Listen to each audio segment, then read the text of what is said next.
দিনে মুহাম্মাদের পয়গামকে সূর্যের উদয় অস্তের বিস্তৃত সীমানায় যথার্থভাবে পৌঁছে দেওয়ার জন্য সাহাবায়ে কেরাম ত্যাগের যে নজরানা পেশ করেছেন, তেমন কোনো দৃষ্টান্ত এই পৃথিবীর বুকে আর দ্বিতীয়টি নেই।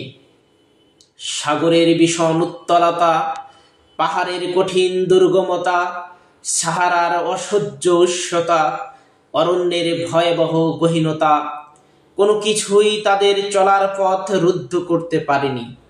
সব বাধা মারিয়ে তারা পৌঁছে গেছেন প্রতিটি জনপদে, প্রতিটি প্রান্তরে। তাদের সৃষ্টিশীল পদচারণায় রচিত হয়েছে সভ্যতার এক নতুন বাগান। সে বাগানের সুঘ্রাণ নিতে ব্যাকুল প্রাণ পাখিদের ঝাঁক, বনের হরিণ আর নববী আদর্শের বেসুমার মানব